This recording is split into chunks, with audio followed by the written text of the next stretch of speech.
Okay, so let's get back to what we were discussing yesterday. So basically, we are discussing this process where you have a quantum system described by some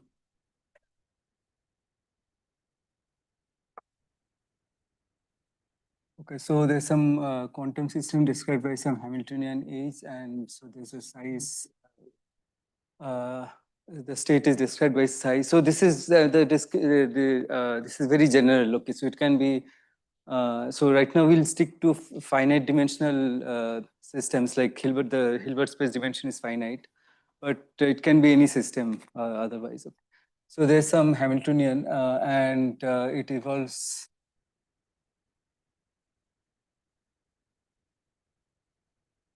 Unitary dynamics, and this we call, let's say, U of t. And then what we said is that so the initial state is some state I, and then we want to ask, like, when does it arrive at some state F? So we keep making measurements and keep asking, has it arrived at F and every time, right? And then we define some measurement operator, M equals to FF, and sort of a complementary operator, which is 1 minus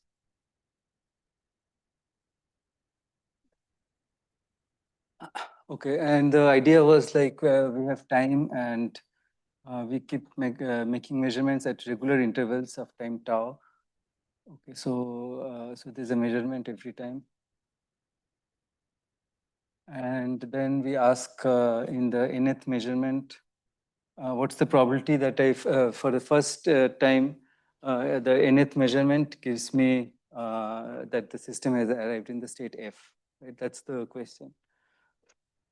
Okay, so this we called Fn, and we defined either arrival or return. So this is probability.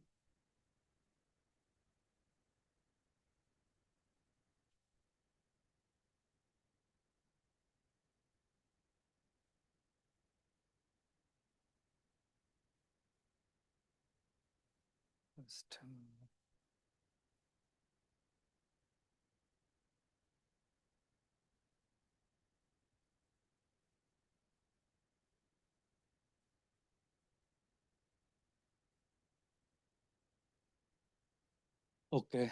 So any questions? Like, this was clear, I hope.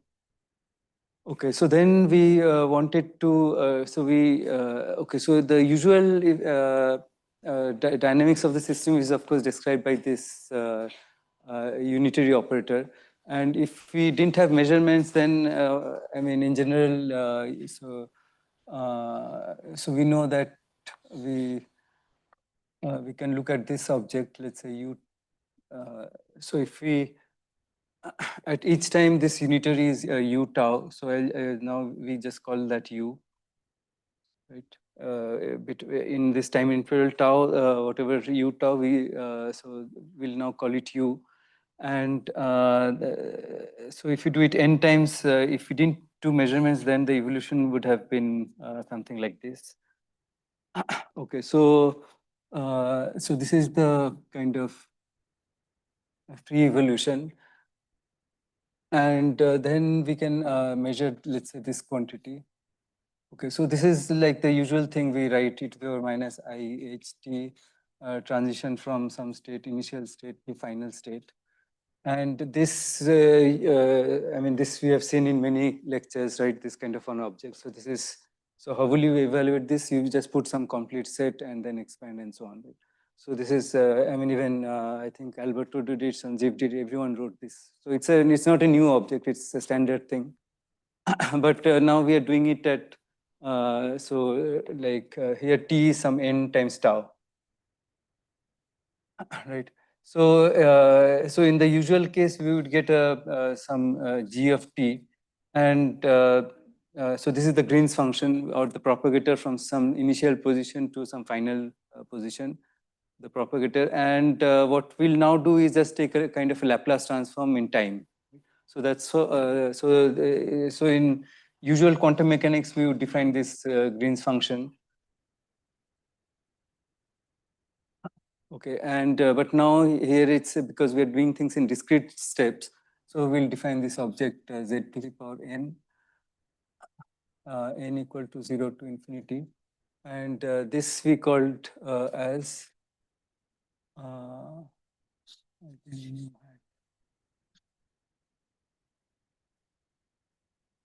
okay, so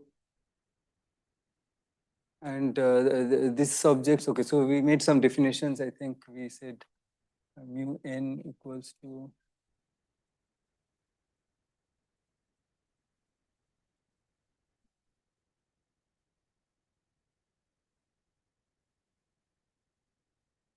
okay, so these are just free propagators, right, from state I to I or I to F. So these are in n time steps.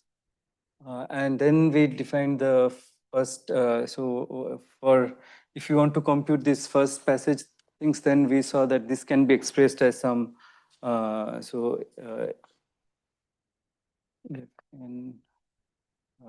return was written as some mod of a n mod square and f n of arrival, where a n is defined as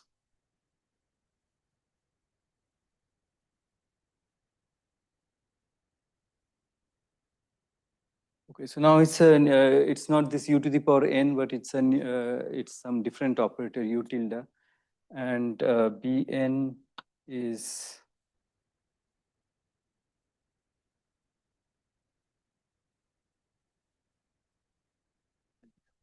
and what was u tilde? So u tilde was defined as q times u, where q is this the operator corresponding to null measurements. Okay. So basically you evolve and then you project to the space where the complementary space, and you keep doing this, right? So that's the idea. Okay, so now we said that these objects are easier to find, but this is more difficult, but we'll relate this A to mu, and that's what we were trying to do. So these are the amplitudes, and then we defined the generating functions, which is mu hat z equals to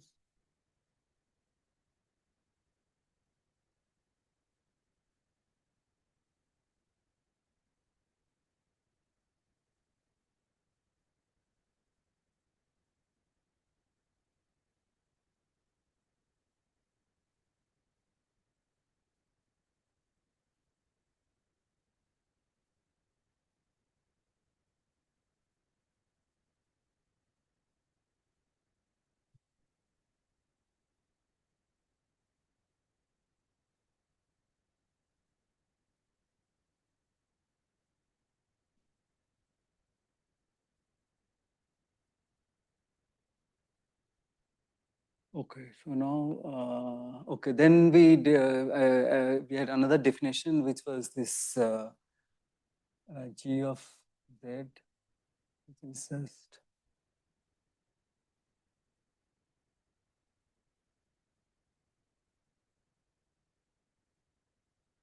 okay. So I mean, the idea of defining this is because so you see that this mu hat z is basically mu n is given by this. So mu hat z is just expectation of I with this operator, right? So this is the, I mean, the green functions, and these are the elements of the Green's function. Okay, so this is the, okay, and and then we define G tilde for the new dynamics.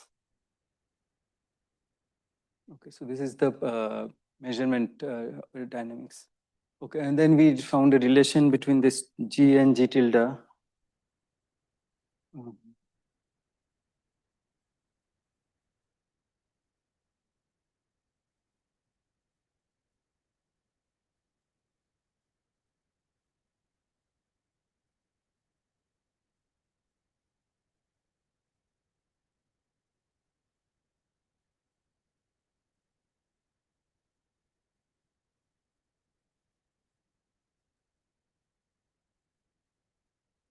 Okay, so now we will use this relation to relate a hat with mu hat.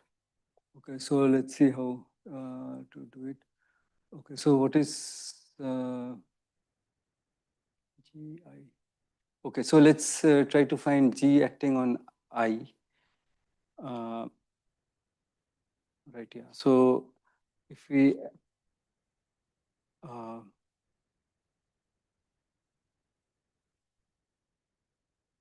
okay, so if our final state is I, then we have to put here I. So we'll say G.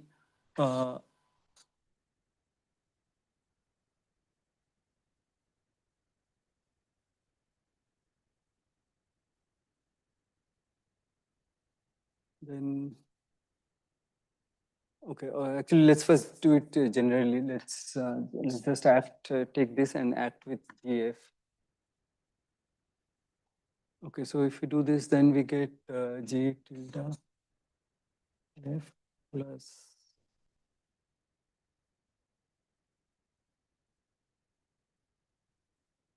F.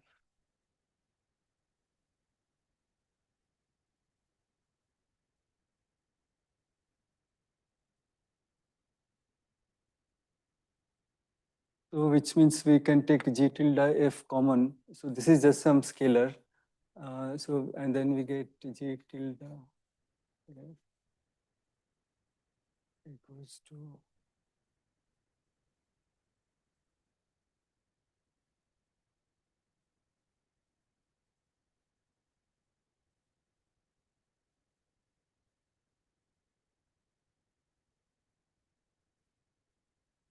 okay.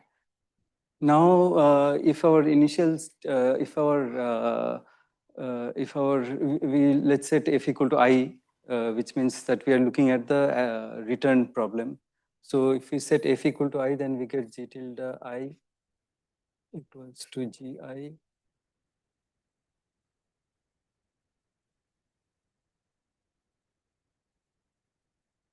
Okay. So now we'll use this in here. Okay. So then we get mu hat z. No, not here. What do you get?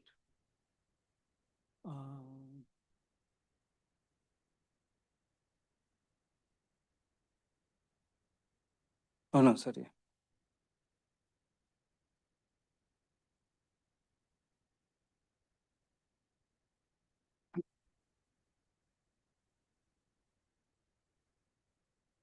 Okay, so let's look at a hat. Yeah, so let's first find a hat z in terms of g tilde. Okay, so a hat z is sum over z to the power n, and then expectation. So an was this, so it's expectation with this. Okay. So it's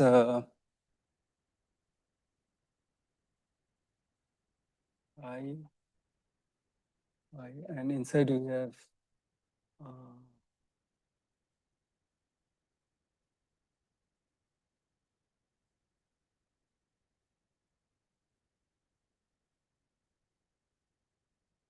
I think the n 1 to infinity. Okay, so then we see that this is equal to I. We can take out a z and a u. And then what we are left with is z n minus 1, u tilde n minus 1, sum over 1 to infinity. So that is precisely g tilde.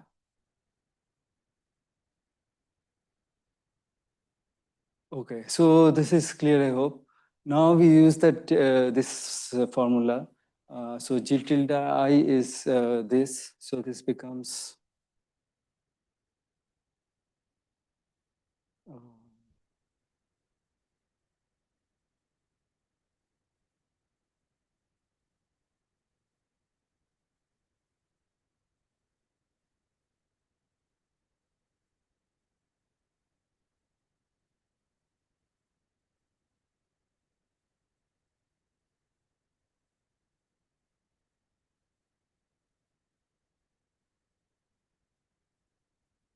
Okay, so this is good.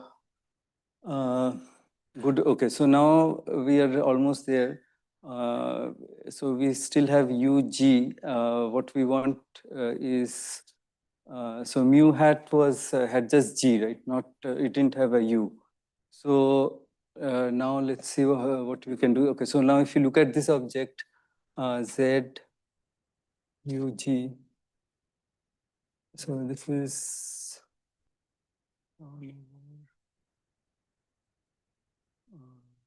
Z.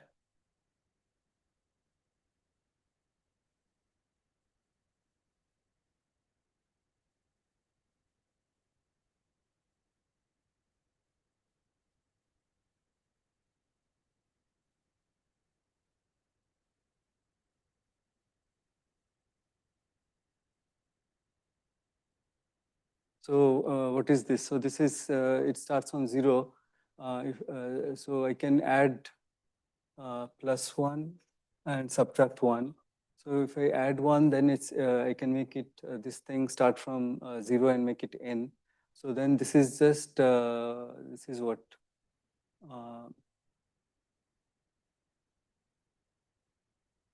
This is just G, right? So it's G minus 1. Right, yeah.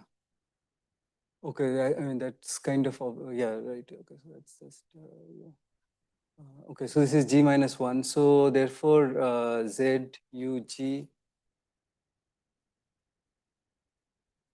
is equal to I. So this IIG is basically mu hat.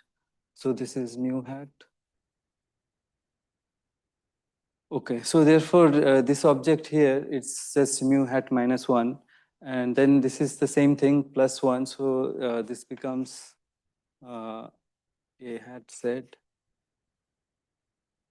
equals to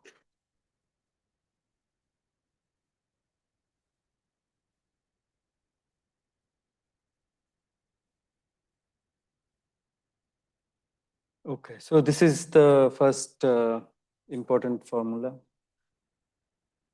Okay, so now, so this is for return amplitudes. Now let's do this for the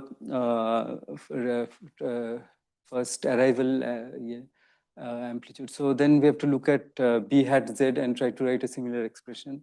So B hat Z, it's the same except we have F here, right? So then of course we can still do this from this. So we just have to put F here. So it just becomes F, this, otherwise it's the same. So B hat Z is F Z U G tilde I. Okay. So now again we have to find this object. So earlier we found G tilde I, but this was for when we said F equal to I. Right? Now we don't want to do that. So again we have to let's start from here and act I on with this equation. So we'll now use this.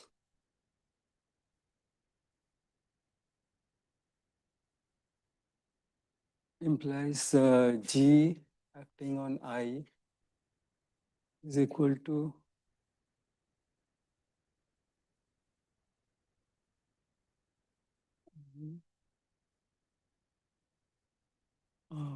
plus Z, yeah. Z and then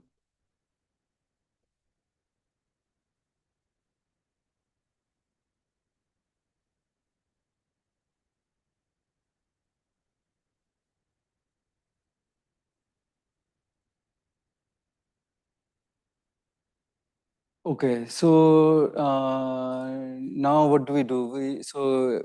What we want is G tilde acting on I, right? So here, but this equation has both I and F. So what should we do? This we already know, right? Because of that. So this we earlier found. So we just have to put here this object. Okay, so now if we do that, so then this becomes tilde I.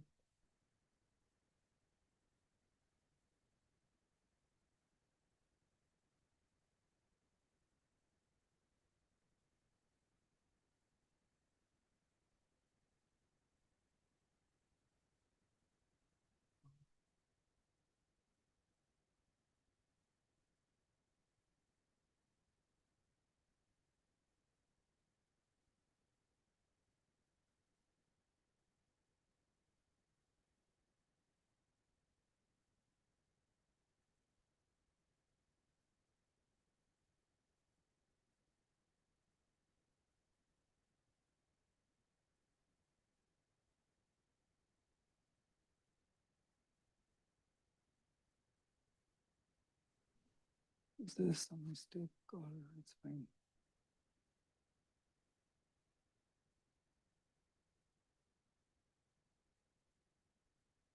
Okay, it's good.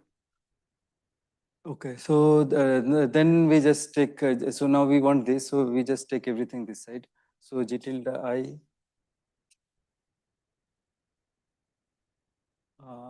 is whatever, okay, so is G.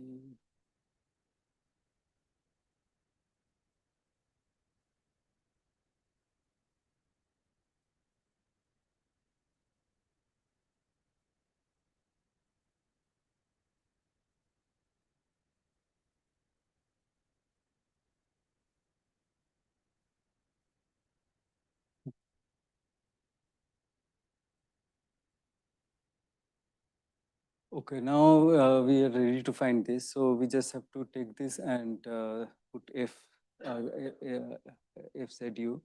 So equal to, so this is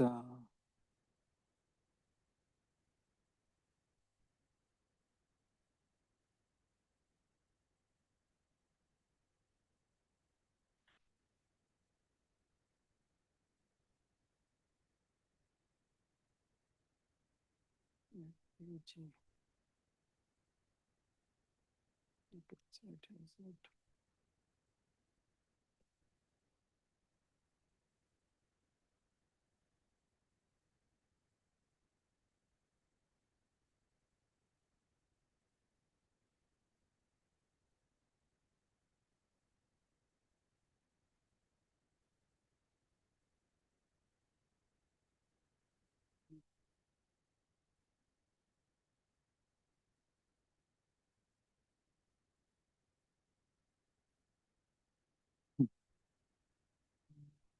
Yes, this is Z square now. F.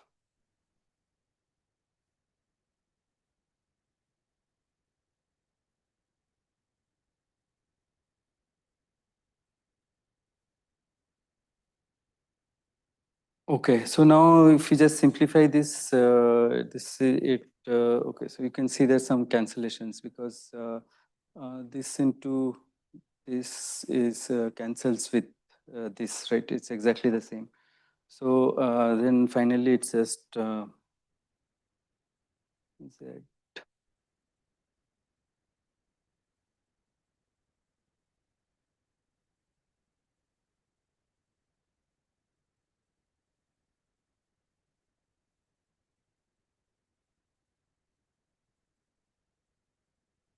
Okay, so now what is, so just like what we did here, so if we repeat this, then we see that here this ZUGFF will just be mu hat, but it's now, instead of I, it's with F. Okay, so I'll just write it. So the downstairs is mu, let's call it mu F hat Z, where it's sandwiched between F and F. And the upstairs is now what? New hat Z. Okay, where new hat Z is the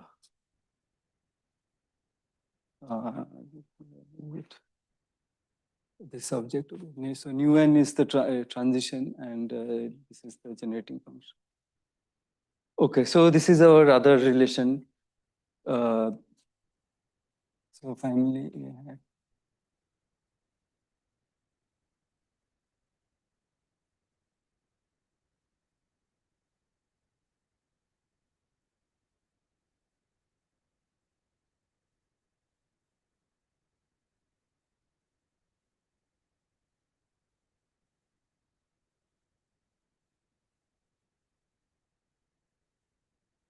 okay, so this sequence here are exactly the analogs of the like classical, like the renewal equations for either return or arrival.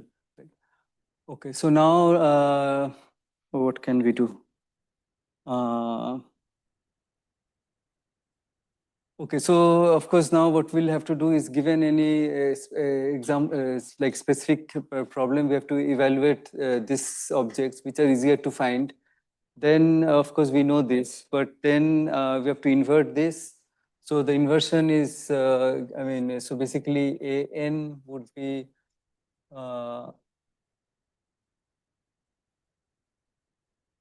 basically.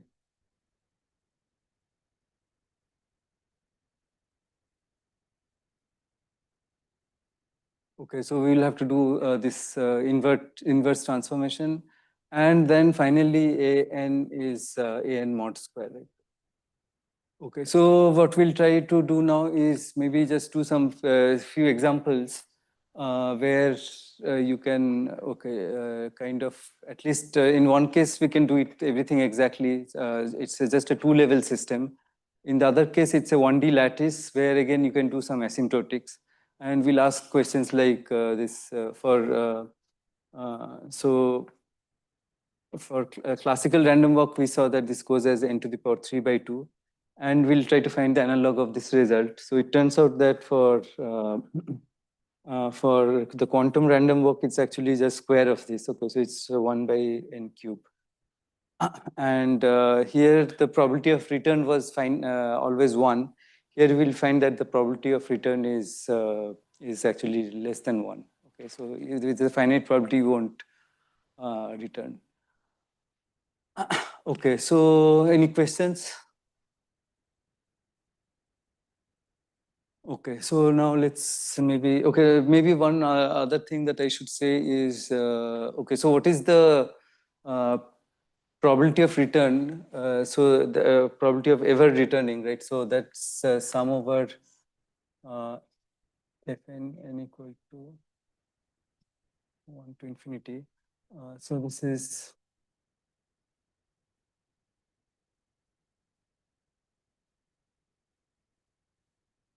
okay, so now here what you can do is you can, you can just make it like z if you put as e to the power I theta, then you can make it an angular integral. Okay, so let's define a tilde theta as a hat. So replace z by e to the power I theta. Okay, then it's something is better, easier to see what this. So then it becomes like 1 by 2 pi minus pi to pi theta e to the power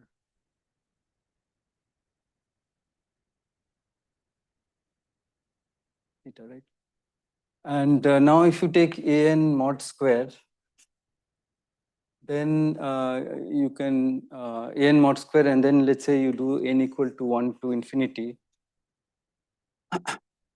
Then you can use some completeness, like orthogonality between ei n theta and ei m theta, and what you'll get is actually 1 by 2 pi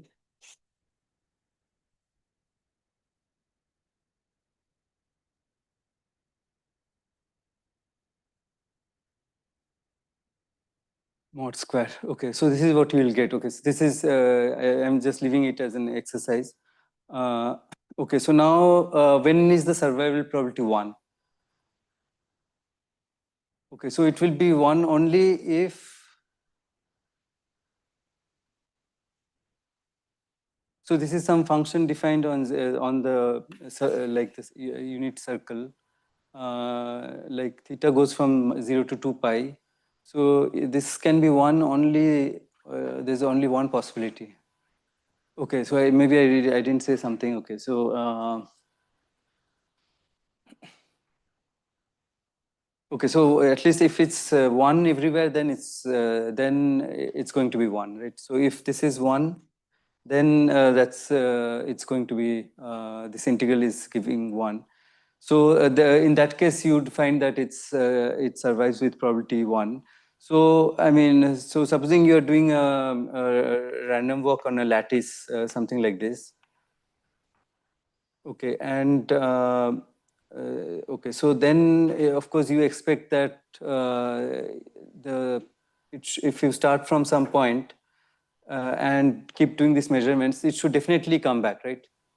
So the return probability should be 1. That's what you expect. Okay, there are some exceptions, but typically you expect this to be 1. Okay, which means that so now I won't go into these details, but these functions have some they're this f of z, a of z, and so on. These functions are some functions in the complex plane, and they have a lot of nice proper analytic properties. Okay, so based on that, actually, you can prove many things rigorously. So I won't go into it. That it's all described in this paper by Grunbaum. But one thing you can prove, for example, is that this function is less than equal to 1. Okay. So for all theta. So then the only way it can be 1 if it's this integral can be 1 is if it's 1 everywhere. Right? That's the only possibility. Otherwise, it's less than 1. Okay, so now if you do it on a finite lattice, then you can actually show that, except for some special cases, this mod is exactly 1. Okay, so this is okay. When we'll come to the examples, it will become clear. It's a very non-trivial, but it's a quite amazing fact that somehow this turns out to be exactly 1, even though it looks like a very complicated object, but it will be exactly 1. Okay, so then the return probability is always 1. Okay, now the another sort of interesting thing that you can say very generally is that the mean return time. Okay, so if it's a closed system, not infinite, finite dimensional, then we know that it will definitely return, and then we can ask what is the mean return time. Okay, so. So in the classical case, we saw that this mean return time was what? Was n, right? Yeah, it was I have some configuration space, and let's say if it's a 1D random walker, of course the number of states is n, number of lattice sites. If it's a d-dimensional lattice, it's L to the power d. More generally, you can talk of any system, like let's say if you have a spin system which is doing a Markov chain process, then there are, if there are L spins, there are 2 to the power L. So this is the dimension of the configuration, right? Then you can show that the return time is always the size of the space. Okay, so if it's a d-dimensional lattice, it's L to the power d. If it's spins, L spins, then it's 2 to the power L. That's the return time, mean return time. Okay, so this is a very general result. Okay, so now what do we expect for this? If we think that maybe this should still be true, then what would you expect the mean return time to be? Okay, so the mean return time in average is sum over n in mod square. Okay, so just from classical, what we got, if we extrapolate it to the quantum case, what would your guess be? So it should again be the Hilbert space dimension, right? Whatever. So there's some Hilbert space dimension, the number of possible states. So we might expect that this should be equal to that. So it turns out in many cases, it works out exactly that. Okay, but again, I won't go through it. I'll just state one result related to this, which is kind of interesting. So this is, okay, so basically, if we look at, now what is this object? So if we, so from here, what we see is that supposing we look at, so A is,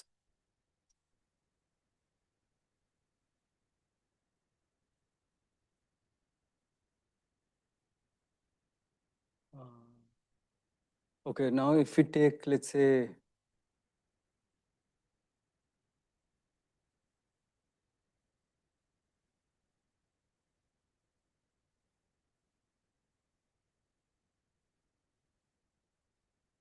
okay, so now we want expectation of n. So if you actually work out this, if you write a tilde star,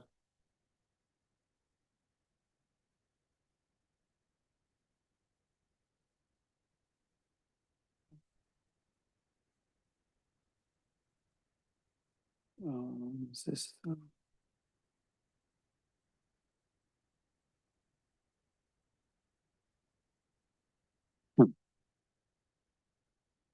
n L cube. That is for infinite. Mean time is finite, right? Yeah. But then, of course, we won't get mean time as some, like, because the lattice is in, then that result is not valid any longer. Okay. Yeah. So there's a 1 by 2 pi I factor. Okay, so if you just take this and multiply by a tilde star and then do this integral, then you can see that this is equal to n mod square. Okay, so we can find a tilde from this expression.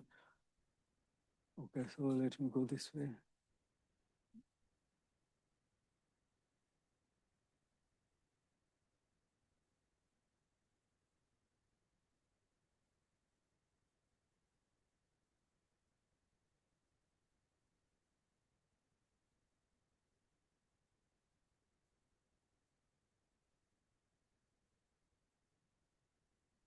So this is, so what we said was return probability is equal to,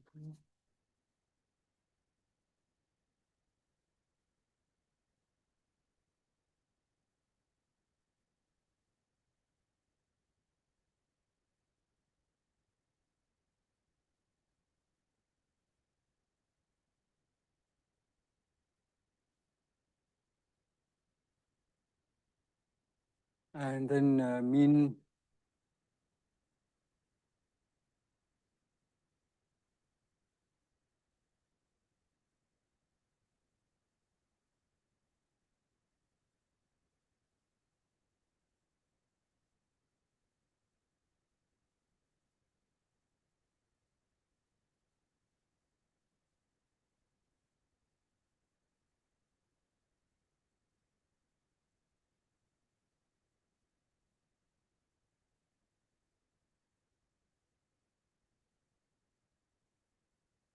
Okay, and what was a tilde theta was defined as?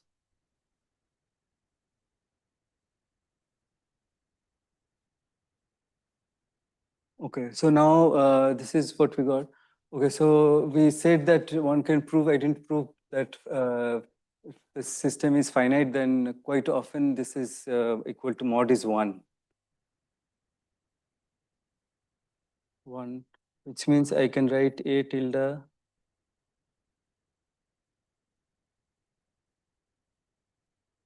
as some e to the power I. It's just a phase, right? Phase. Okay, so then this becomes basically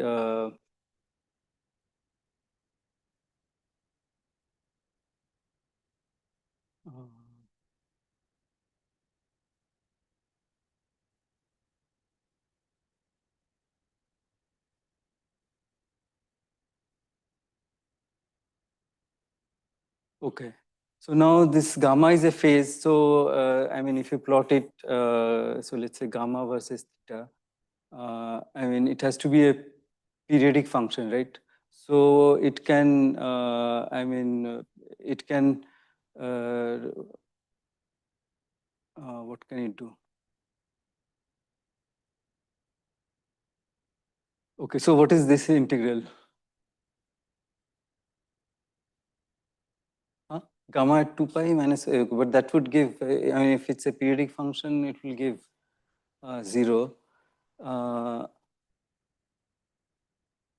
Okay, but this, I mean, see, if you plot it, it will look like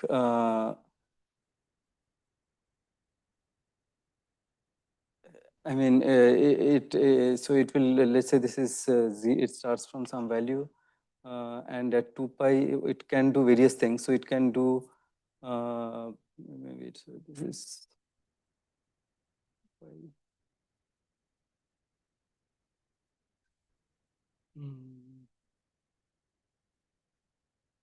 What can we do?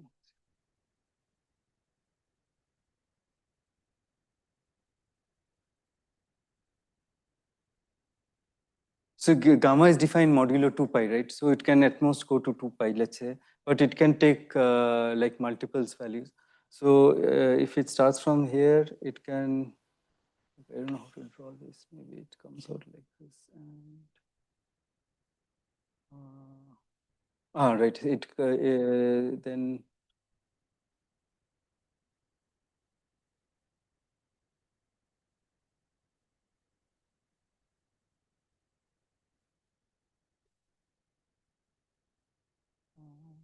What am I doing now? Yeah, it can't be this. So it can be, and then. So it could be this. Okay, or it could be, it can, so this is actually the winding number of the phase. Okay, so it can, I mean, it can wind around once, but it can do something like maybe this and so on. And then this integral will actually give you the winding number. Okay, so this will be, it will be some integer. So let's call it maybe tau, not tau. Okay, so.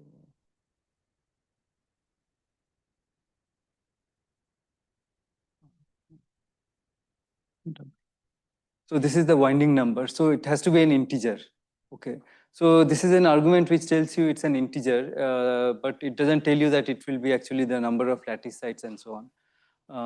Okay, but so afterwards we'll try to prove for some specific example that this integer is the number of like the number of states or in the system.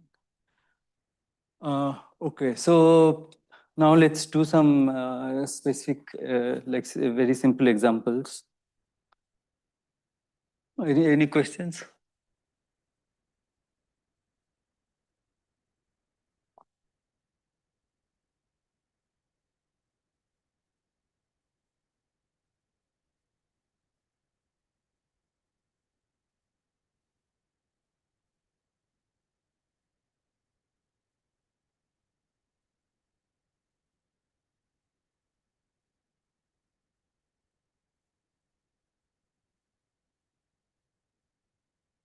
Okay. Right, yeah. Right, yeah.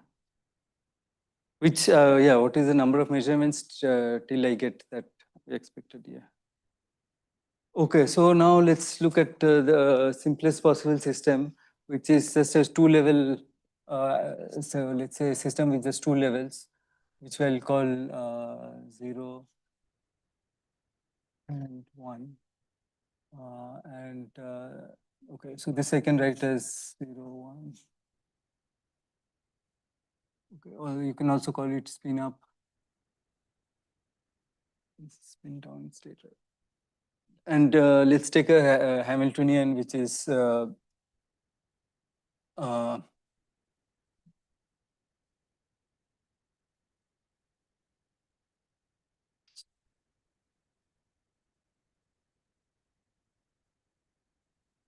okay, so this is the Pauli sigma x operator. So this we can write it in various ways. We can write it as a matrix, and it looks like,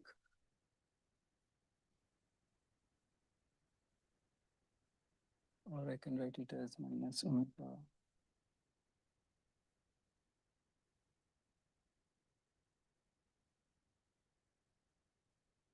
Right, so basically, it kind of flips this with this, so that there's some transition probability from this to this and this to this. Okay, so right, so this is our Hamiltonian. So now, first thing, so if we want to use all this, okay, so then we have to define various things. Okay, so first of all, we want to, let's say, prepare the system in this up state. and you want to keep measuring the z spin and ask when do we first see that it's down. Okay, so that's the question.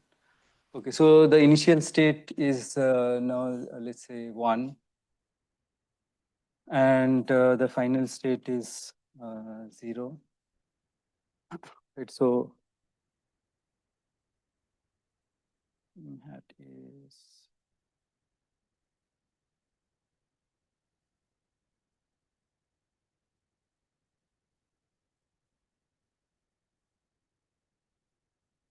okay. So first we have to find u.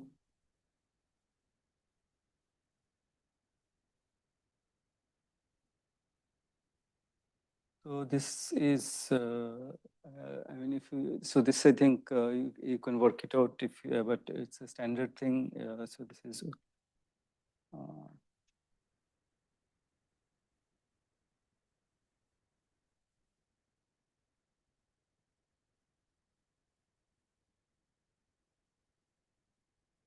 yes.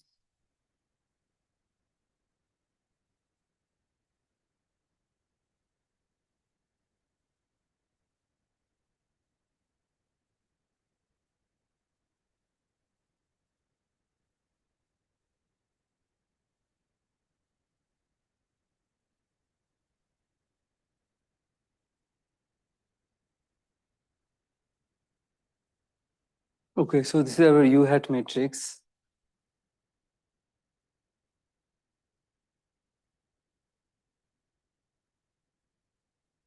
And then we need,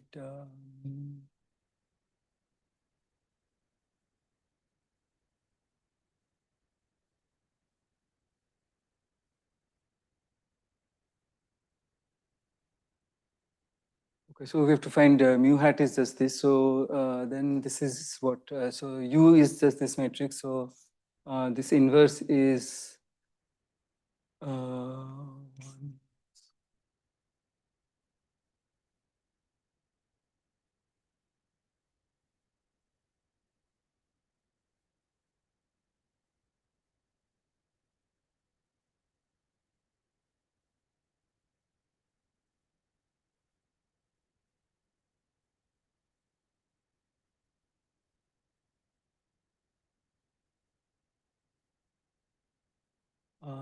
was this mu or there was something else?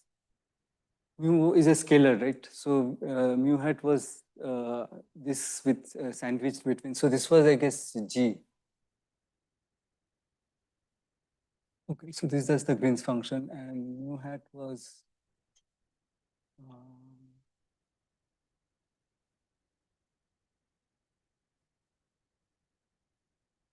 Okay. Yeah. So how the measurements supposed to be measurement? See, this spin you can also think it of like just a system with two. It can be in, it's a lattice with just two sides. Okay, this is 0 and this is 1, and there's some transition amplitudes from here to here to here, right? So I mean, here I'm saying it's up state is my initial state, and I want to measure when does it arrive in the down state, right? You can also think of it as a particle moving on a lattice. When does it go from 0 to 1? I mean, it's completely identical. I mean, this is normally how you'll write a like a particle. Yeah. Okay. Any other questions? Okay. So then we have to find this. So I here is like we said, it's just this vector 1 0. So we have to find the inverse of this matrix, and this means we just find this this element. Right? So this inverse of this is this will be equal to 1 minus z divided by the determinant, right? So determinant is, if you work it out, it's 1 minus 2 z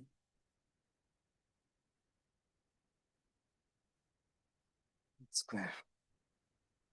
Right, okay. So mu z is just this. Okay, so what's important is that you can see it's some polynomial in z divided by another polynomial in z. Okay, so it always has this structure. Okay, so this is mu, and then we have a formula for a hat z.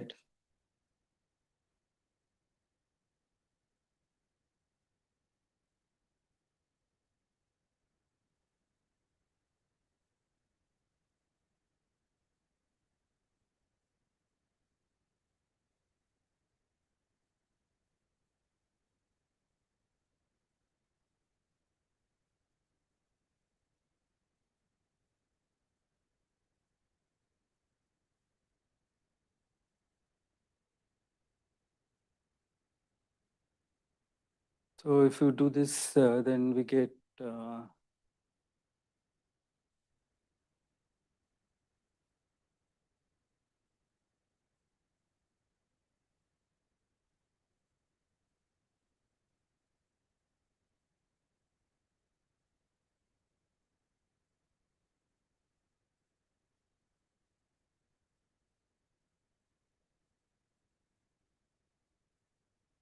okay, so this is A hat Z.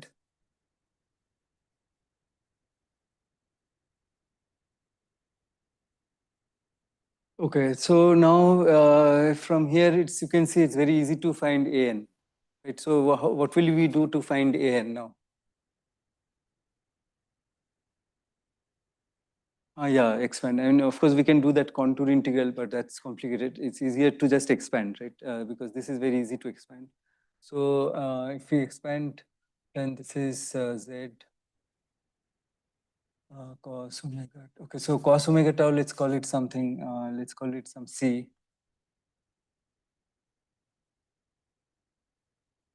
That's,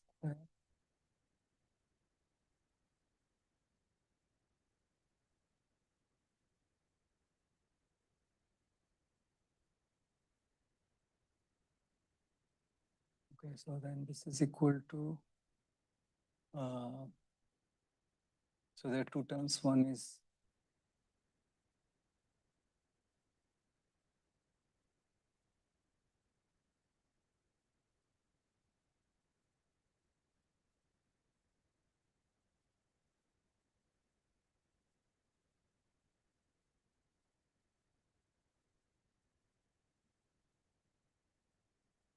okay, so we want to make it z to the power k, right? Because finally we want to write it as some z to the power k, a to the a k z to the power k. So if you want, if we make it k, then we should start from k equal to 1. Right? So we can put 1 and get rid of this.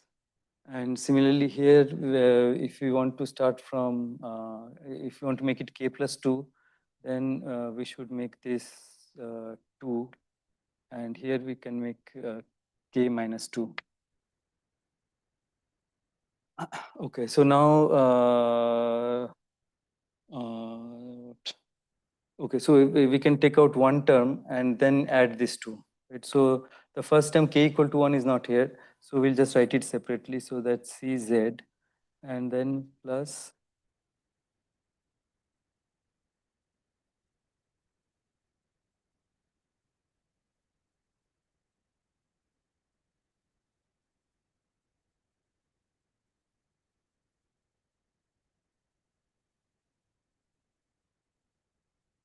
Okay, so I just took c to the power k minus 2 common and then c square minus 1.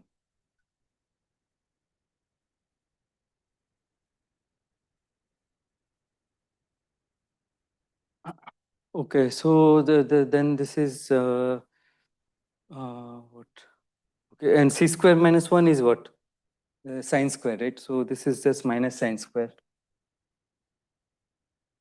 Okay, so therefore we have, so this is equal, so we had z is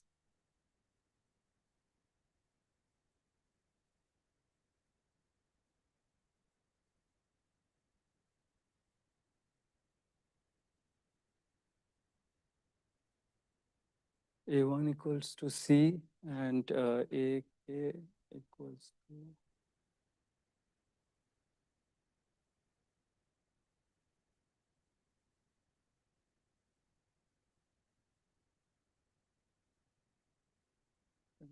square, yeah. Okay, so we have got the amplitudes, and so the first, this is first return, yeah. So first return probabilities are basically either c square for k equal to 1 and equal to c to the power.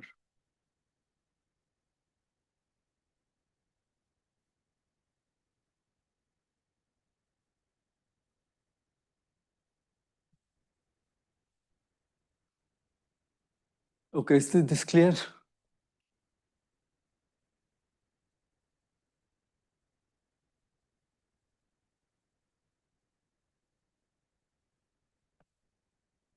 Okay, so some things you can verify here is that if you compute, like what I said before, is that A tilde theta.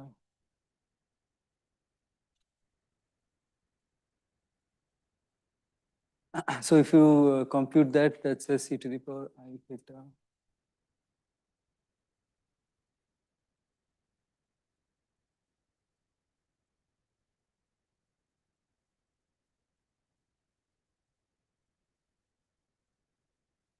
Okay, I can take the e to I theta downstairs. So that's e to the power minus I theta minus c, right? So it's just this. So in particular, you can see that A tilde theta mod is exactly 1. Right? So here you can see this very explicitly. Okay, so and you can also verify. Okay, so you can also do this integral that we like take a derivative and so log of this will give you the phase, and then if you do the integral, you will find that.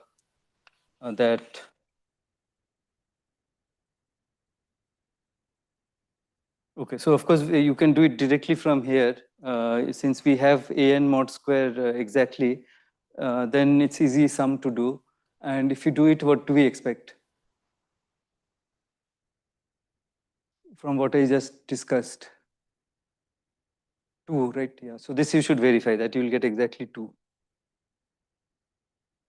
And of course, an mod square is that it just follows from this result that this sum is exactly 1. Okay, but this you can check that it's exactly 2. Okay, so now one thing we should quickly see that, okay, we have these results. I mean, can we understand them in a simple way? Okay, so this is actually very easy to understand how why we get this. I mean, so you have these 2 levels, and you start from here, and at any time the state is of course given by, let's say, cos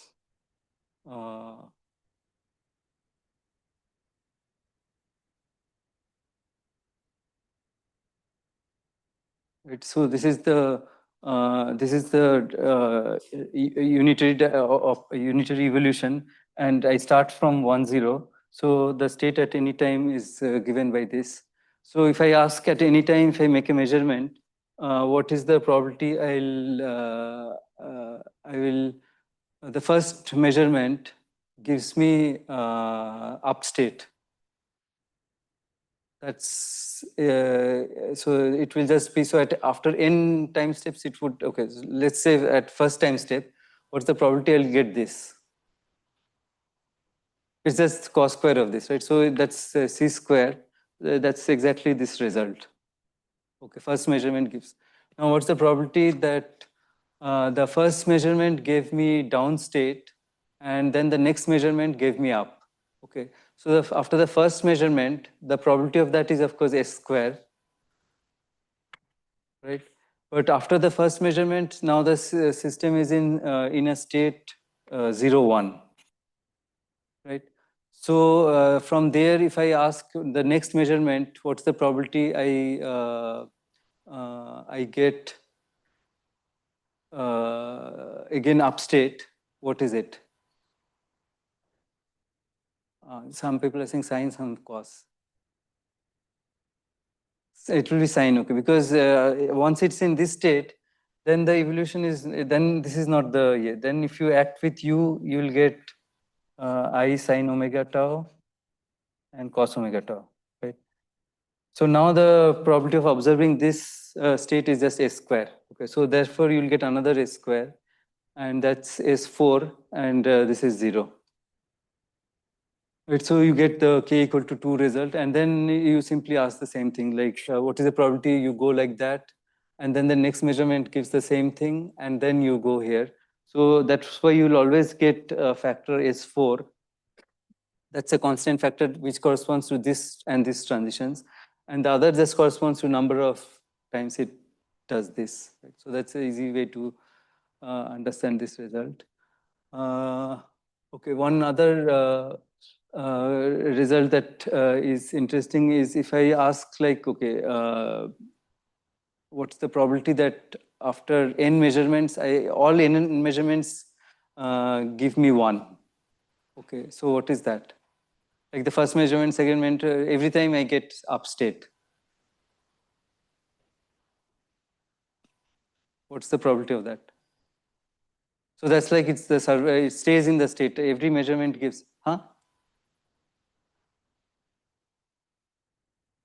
So first measurement you said is cos square omega tau, that I'll get up. Then I make another measurement. What's the probability I'll still get up? It's same, right? So if I make n measurements, all of them give is just this. Okay. So this is like the kind of a survival probability, that what's the probability that I keep making measurements, but I always get up. Okay, so I keep getting up after every measurement. So it's this. So this is, let's say, this is a kind of survival probability after n steps. And so this we can write as, so we want to see if we like take the limit tau going to 0, what happens to this object, okay, and n infinity. Okay, so this is less than 1, so we can write it as e to the power n log. And now we want to look at the limit where n tau is finite. So it's the actual observation time t, but take tau going to 0 and n going to infinity. So if in this limit we can tau going to 0, omega is finite, so we can expand this. So if we, okay, so this 2 I can take out, I'll just write it here.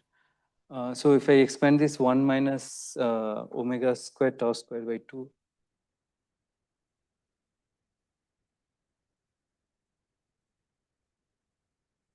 And then this is small, so this is e to the power n omega square tau square, right? Now we take n tau is constant, there's a minus. Okay, so it's of course decaying with time, the survival probability. But now if we put e to the power minus n tau is t, so omega square t, but there's still a tau hanging, right? So in the tau going to 0 limit, this goes to 1. Okay, so this is the Zeno effect, that if you do a continuous measurement, then the state just can't evolve. Okay, so I mean, so what are we doing? So you should think of this dynamics. I mean, okay. So one way to, if it's a spin system, you can like it moves on some like a block. There's a block sphere and it moves on a circle, and you're starting. So you have a magnetic field in this direction, so it kind of rotates around the magnetic field. So if you didn't do anything, it would just rotate. Okay. So this is called Rabi oscillation, and so you initially start from here. And then because of this Rabi oscillation is trying to move down, but you make a measurement, okay? And the measurement forces it to, because it started with up, with a very high probability, it will go to this state. Of course, there's some probability you'll measure this, right? Once it's somewhere here, there's some probability you'll measure down, but with more very high probability you'll measure this. And so it's never able to escape. Okay, so that's the Zeno effect, that if you continuously measure, it will just, I mean, the amount of evolution is kind of killed by the measurement. Okay.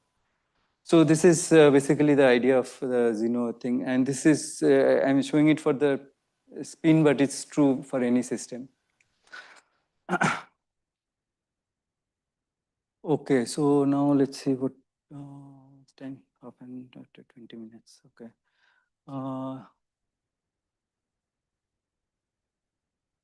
Okay, so now we'll do this 1D lattice and calculate this return time distribution. Any questions?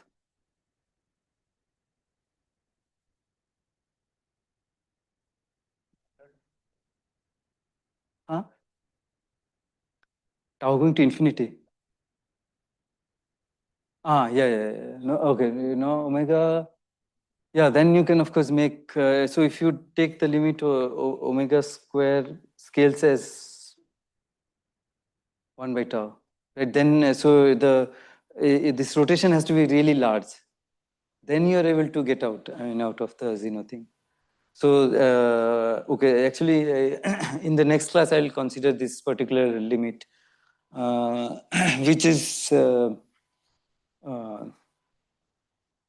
yeah, which is a very standard actually method to take this continuous time limit. Because if you can do continuous time, then things become like a lot of things become easy. I mean, so but you have to do it in a very specific way, and we'll see that we have to do this sort of scaling. We have to like we are making measurements, but also the interaction between the uh,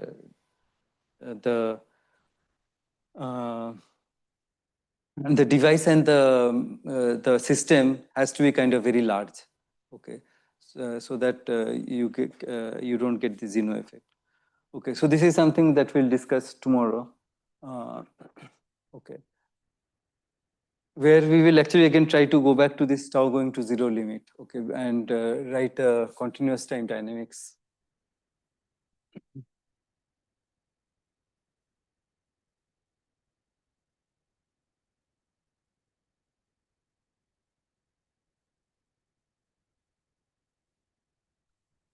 Okay, so now let's do this random walk on a lattice. So, okay, so this can be finite or infinite. Okay, so this is 0, 1, 2, x. And the Hamiltonian that you typically write for here would be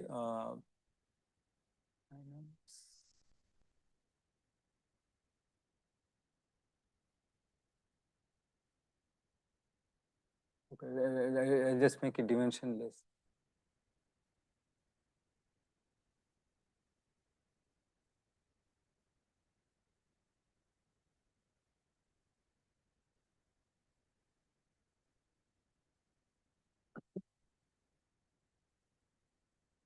Okay, so this is, you can see it's basically a generalization of the what I wrote for the spin. So now it can go from here to here, it can go like this and so on. So, so this corresponds to transition from x to x plus 1, and this one is from this to this, and they have equal amplitude, right?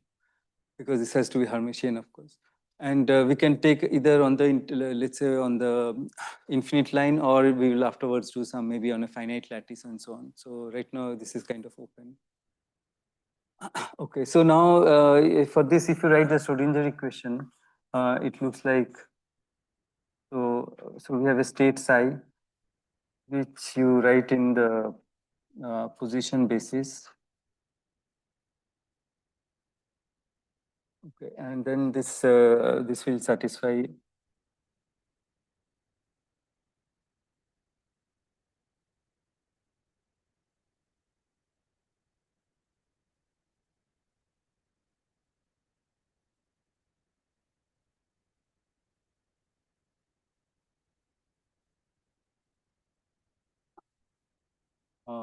I mean, if you want, you can also add some term like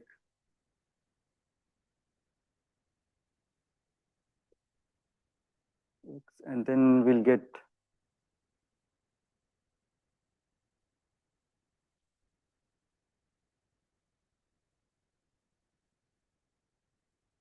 okay, right. Then this looks like a discrete Laplacian. Right? So it's basically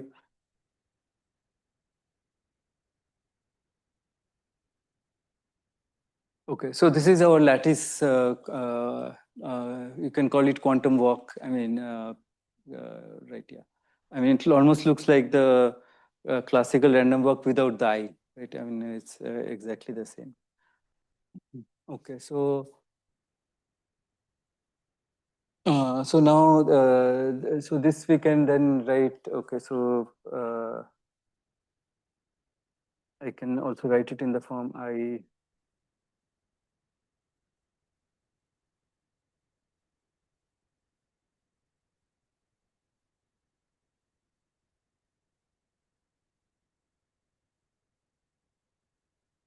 I have one question.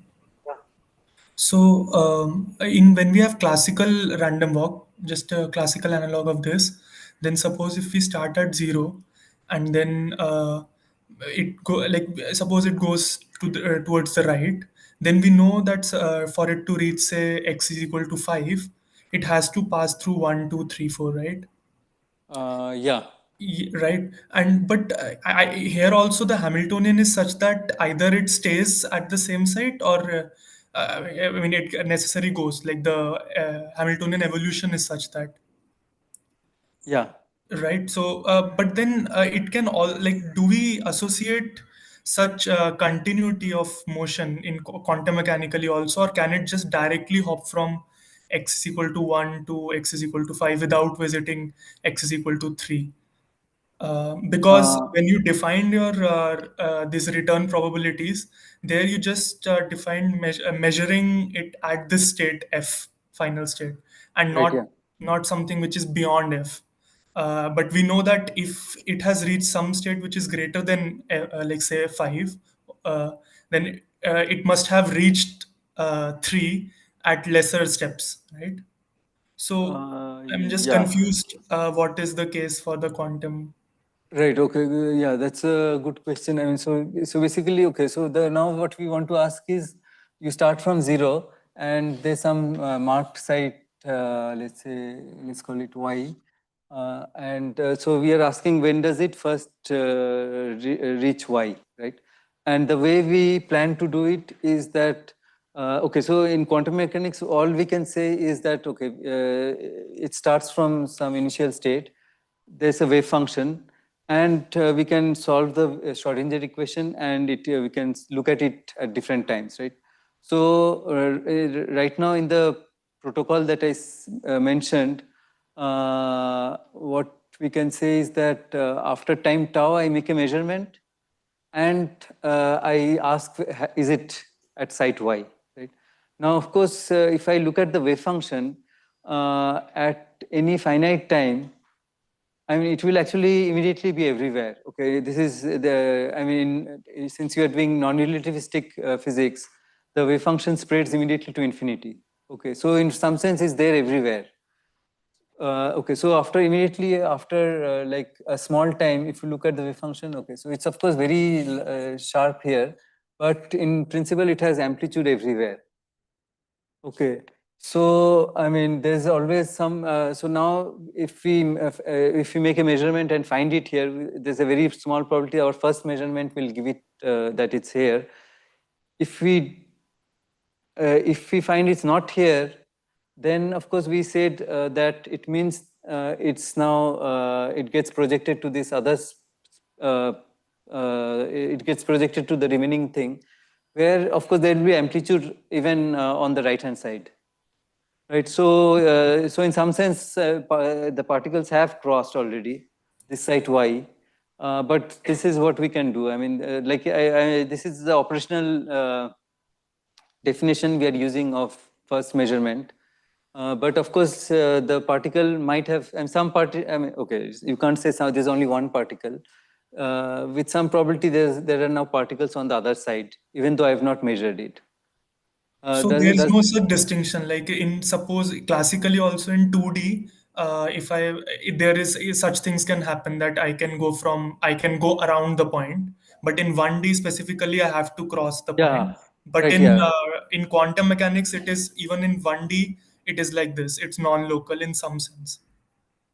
Right, yeah, yeah, yeah. In yeah, classical mechanics in 1D, you could never go on the other side without crossing this point. But in the quantum mechanically, the wave function can, I mean, so eventually, if you, for example, if you measure if your frequency measurement interval is very long, and the wave function will just escape. I mean, it will go, I mean, it has crossed, of course, but you wouldn't know. Okay, thanks. Okay, any other questions? Okay, so yeah, so basically we have, okay, so we have equation psi equal to h psi, and then we can, so this is a simple Hamiltonian to solve. So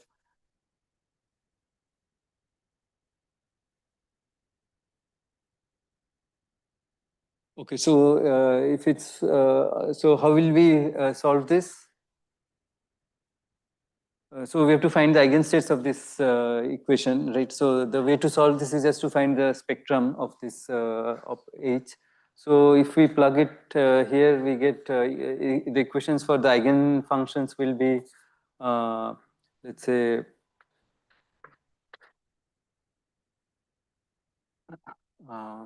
let's write something.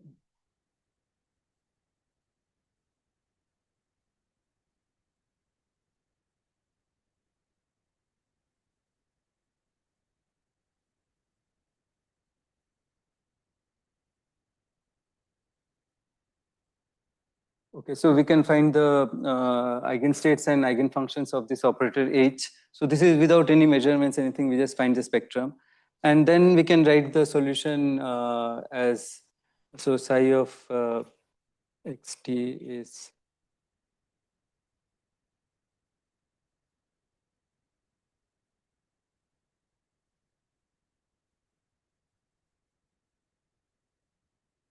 okay, so let's say it starts from 0 and goes to x. Okay, and then you have e to the power minus es. Right, so this is the usual solution. And so our u of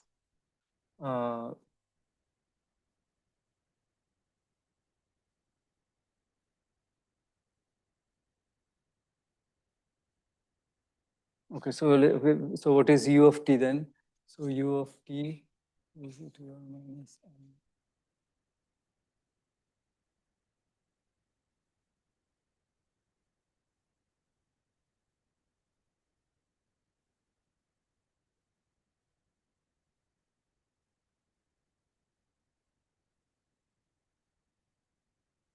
Okay, and what we want is ut from let's say initial state. Okay, and now we'll put t as some n tau. Okay, so this will give us what? G of z or mu of z? This is what? Mu of z, right? So this is mu of z. This is what we need. No, so this is not mu of z. This is mu of n.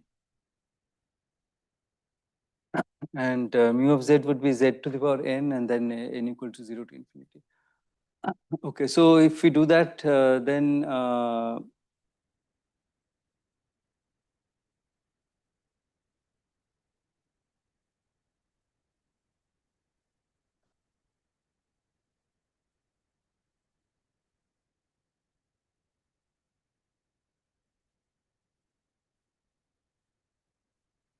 okay, so let's first write mu of n maybe.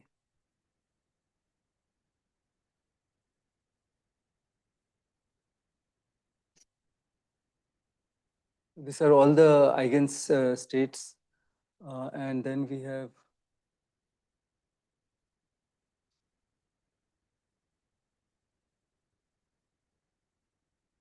okay, yeah, mod square.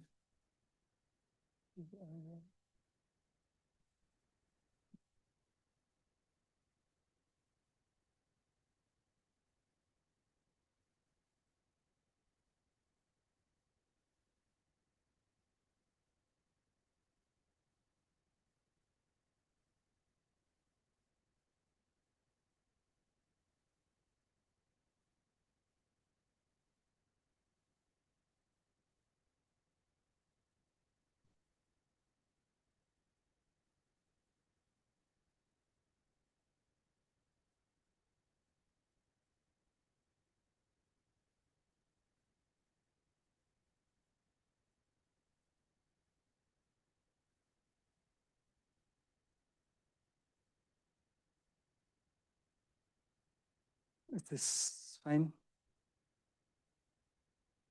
Right, so I just multiplied by z to the power n, and then this is geometric series, so I get 1 minus z here. So, right, yeah. Okay, so okay, so what I mean, what is this? Maybe the simplest case is when we have, let's say, infinite lattice, and there this will just give. Okay, let's start with a finite, maybe a finite ring. So for a finite ring, what are the eigenvalues of, like, if I solve this equation?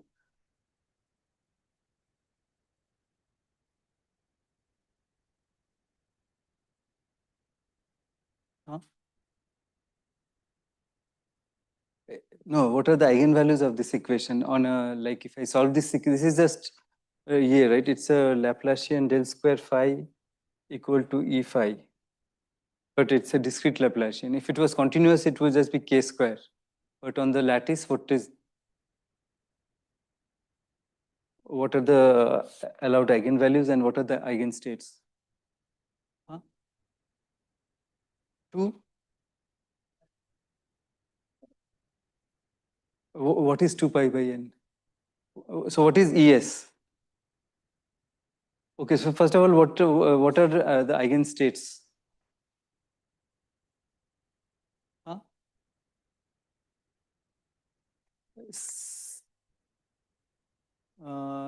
No, so what is phi s, phi sx?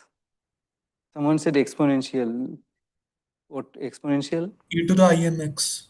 Yeah, I some qx by maybe root L or whatever. So there are L sides. This we already did in the classical case, right? So you should be knowing this by now because it was the same equation in the classical random walk. So this were the but the Q was not. It's not continuous. The allowed values of QS were L, right? Okay, this you should really know without thinking. I mean, like, given this equation, you should immediately say that these are the eigenfunctions and eigenvalues are what? 2. So if you just plug this in there, what will you get? So you'll get 2, 1 minus cos q. Okay, so this is the spectrum. I thought you did this exact problem in the classical case, and then you worked out the propagator and all that. Okay, but so this is the, yeah.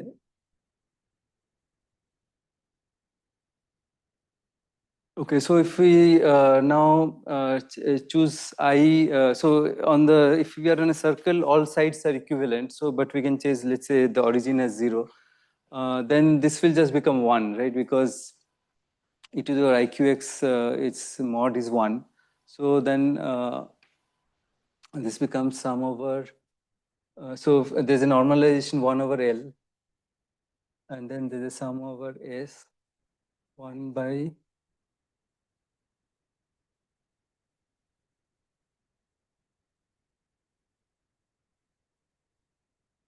where E is given by that. Okay, and if you now take the large L limit, then of course this will become continuum. So it will become 1 by 2 pi.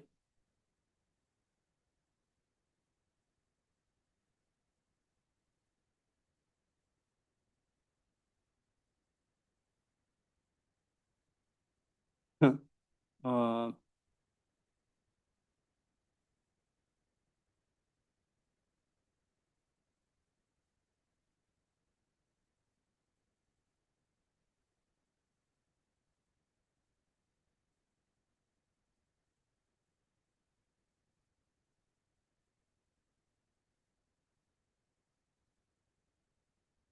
Okay, so this, very similar things you have already seen, right? There was 1 minus z, so it was previously, it was what, 1 minus z? It was just cos q, in 1D it was just cos q, right? But now is e to the power minus I2, so it's a bit more complicated. And this integral in general we can't do. Okay, so this integral we could do exactly, right? That's what appeared in the classical case. But now we have this e to the power something. So this is not, one can't do this exactly. Okay, so what all can we do? Okay, so first of all, for the finite things, finite chain, you can do various things. I mean, by just observing that this is some polynomial divided by polynomial, and you can do various things. But let's now look at the infinite case and see what like if we can somehow extract this asymptotics, right? If you can do some asymptotics for this case. Okay. Okay. I think we don't have time. But maybe I'll just write one other form. Um,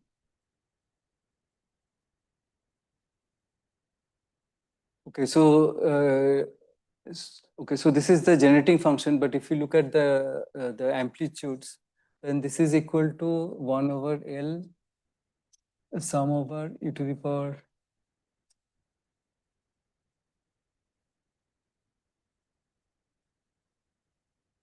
and now if we take the large L in L going to infinite limit, then this becomes 1 by 2 pi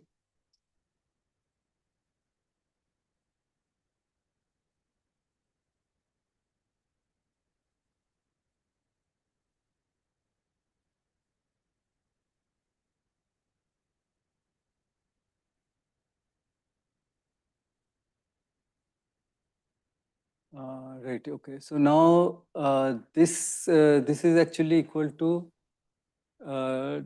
Do people know this integral? Yeah, it's a Bessel function. Okay. So this is equal to. I should take out this factor e to the power minus I to tau. But after that, it's.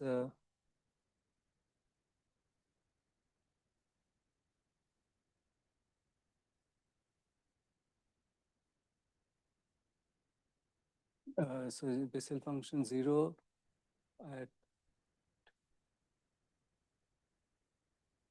there's a n still, right? There should be a n here.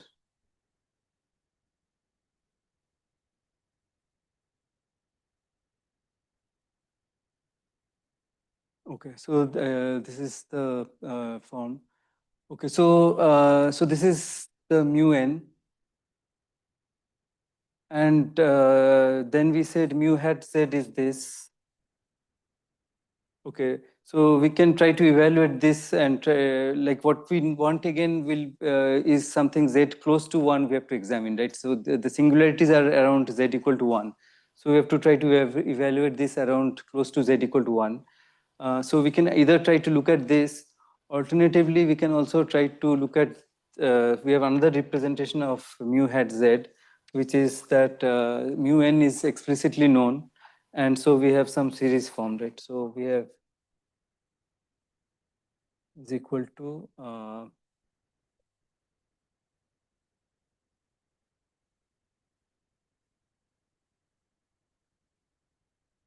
is there n here?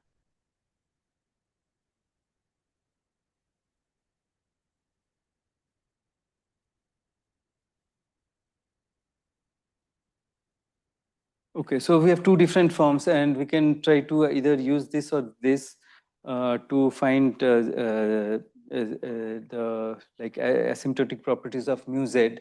And once we know that, then we know what is E a hat z, because that's 1 minus 1 by mu.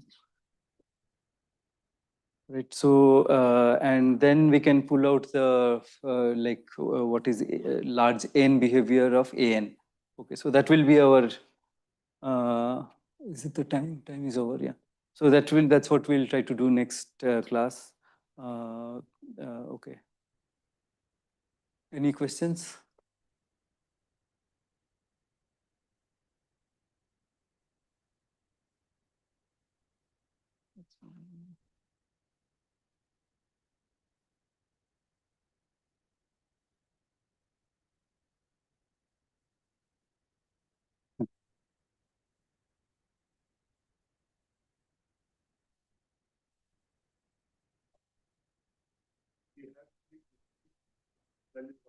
Yeah.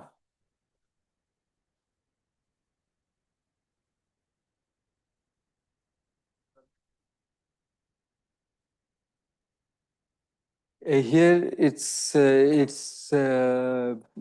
actually much better, and because everything is discrete, right? So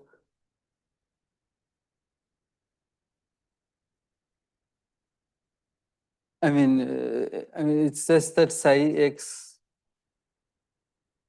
mod square is the probability of being at site x. It's a probability. It's not a probability density.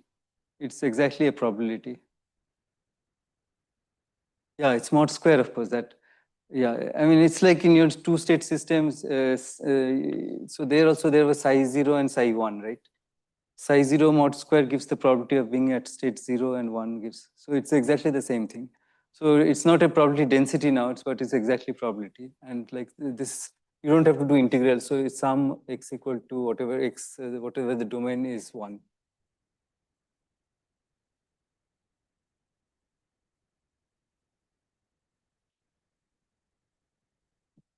Okay.